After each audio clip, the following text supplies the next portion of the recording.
Hello guys, welcome to today's show. My name is Cham Grills. Now you see this man in this picture. This man in this picture is responsible for the problem of this country ever since the Fourth Republic. Obasanjo is responsible for more of the problems, or much of the problems we'll be facing in this country. If you remove the 1967 civil war that lasted for 3 years to 1970, and then the other coups, military coups that happened in this country, the third most horrible thing that happened in this country is this man, Obasanjo. Now let's dive in deeply. Why is he responsible for all the problems? Obasanjo sold all the government corporations, major corporations that would have been employing labor. As soon as graduates finish from NYC, the first places that would have been absorbing them, putting them into employment opportunities, Obasanjo sold them out.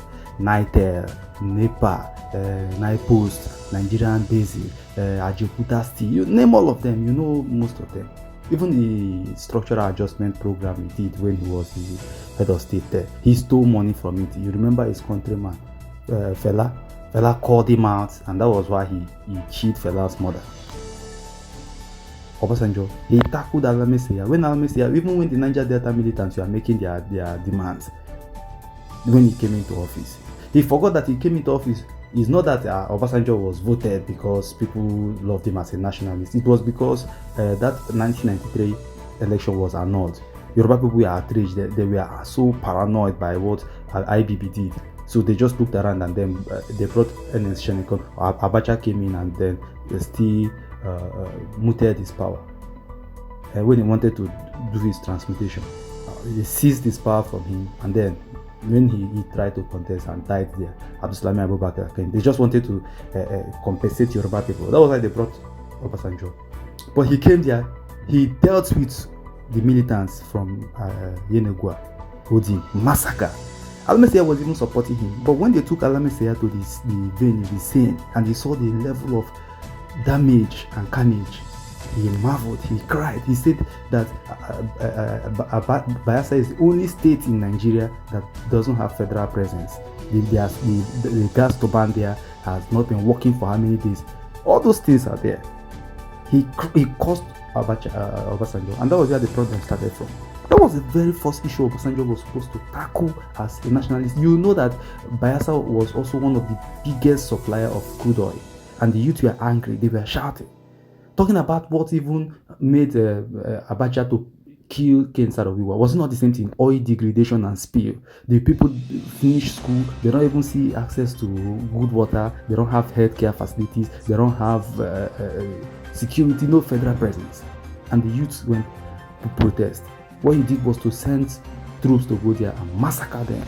This Obasanjo, he has stolen so much money. And the other day I saw him on Channels Television crying. Many public officers, many governors, many politicians are supposed to be behind bars. That's the only way this country will work. Obasanjo, are you not supposed to be behind bars, sir? Sir, are you not supposed to be behind bars? Can you account for all the monies? You said you were doing power extension at one point. It was alleged you stole money, $1.6 million or $1.6 billion under your administration. Can you account for this? How did you get your money to set up the Otafa? How did you get money to set up Otafa?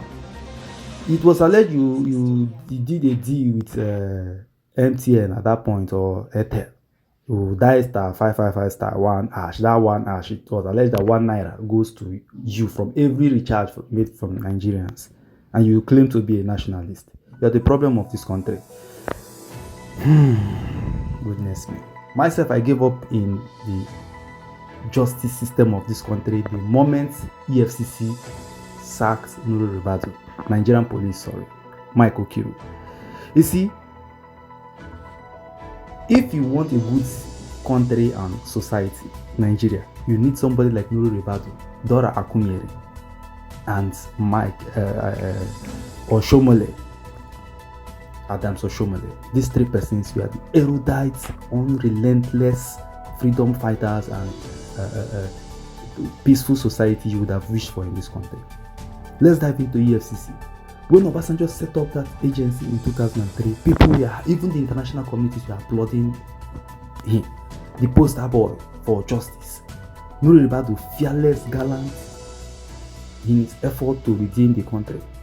If you look at what happened at Oputa Panel, when they reviewed cases that had to do with bizarre human rights abuses and killings, they reviewed those cases. Obasanjo, I did not see anything that happened here. Delegiwa's case, who killed Delegiwa? Bole, what's his name?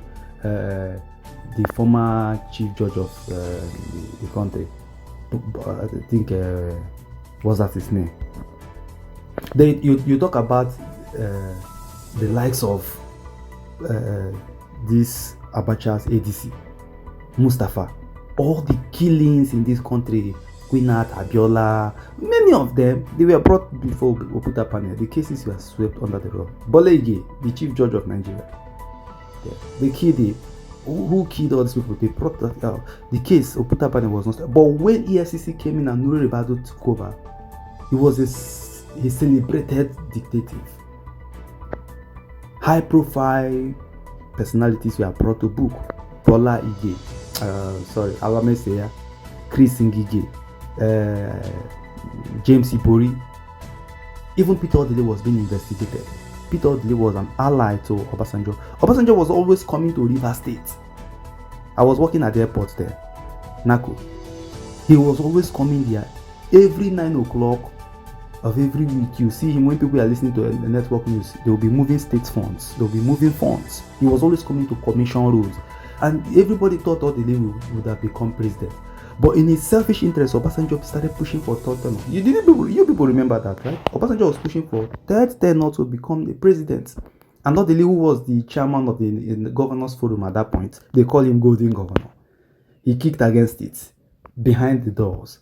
And his allies, some of his loyalists in the Governors Forum, reported to Obasanjo. That was why he overthrew Peter Odile and then instead chose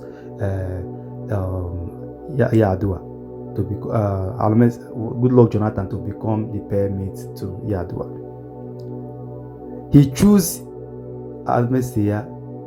Goodluck Jonathan to show compensation to Bayelsa people after Al-Messiah died. You brought Al-Messiah, you told Al-Messiah, dear Obasanjo, you told Al-Messiah that he stole funds, and for that reason you invited him to London through FBI and arrested him there. Your ally Peter Odile, did he not steal funds? He even passed it to law in Rivers State today that a past governor cannot be tried by a presiding governor. An incumbent governor cannot try a past governor. That was what Peter Odile passed in Rivers State. That is why you see even Fubara struggling with Nyesom Wike. Nyesom Wike stole heavily. These were cases that EFCC should be doing. EFCC were set up by law to tackle politicians who stole, government officials who stole funds, not even Yahoo boys. So I gave up in this country the moment Mike Okiro dismissed the former EFCC chairman, Nuri Ribadu. Listen to Nuri Ribadu. But the point is about just whoever that crossed the line and did something wrong, whether you are small or whether you are big, justice is blind. Tafa Balogun, yes, he was my Inspector General of Police. I was a police officer, and it's not that I had anything personal with him, but it happened that he crossed the line, and it was brought to our own attention, and we investigated, and we treated him like all other people who are investigated.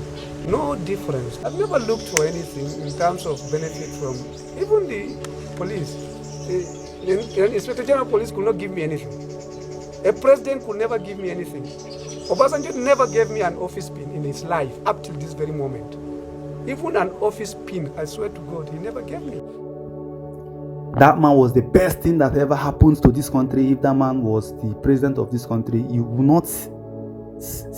Nigeria will be accountable. The economy will be stable. The GDP will be grinded. Everybody will be flourishing in this country. But you see the way they did it. Because he tried his boss, Tafawa Balogun. But Tafawa Balogun stole $100 million. He did well. Tafawa Balogun, his accomplishments were unprecedented in the police force. He set up an 8 3-point agenda, and he accomplished all, both transport system, quick response to crime, combating crime, reducing conflict, and also putting conflict resolution. All his agendas, even today, the cardinal point he said is what the police were operating on. But in the process, he was stealing funds. He combated it in Anogu, Okeja Shrine. You people remember 2004. He arrested Asare Dokubo. He did so many things. The country at that point were cool. It was the militant that really started exposing him. The job became too much. But his subordinate, Nuri Ribadu, came and arrested him. They dismissed him. Nuri Ribadu, Dora Akunyere, when she was the boss of NAFDAC, she arrested so many people. Every illegal container goods that were substandard, she confiscates, regardless of your region, regardless of your ethnicity, regardless of your political party or your affiliation. She did not care. But these people, that was when I knew that this country is not going forward. You have the likes of Adams Oshomole fighting. They push Adams Oshomole into APC. See our amiable Adams Oshomole telling Nigerians, calm down, this. Now, Nuri Ribadu has been absorbed into APC. You will not find the same man. When Dora Akunyere was absorbed into PDP, even for her to tell Nigerians that Yar'Adua was dead became a problem. I think she paid the price for that.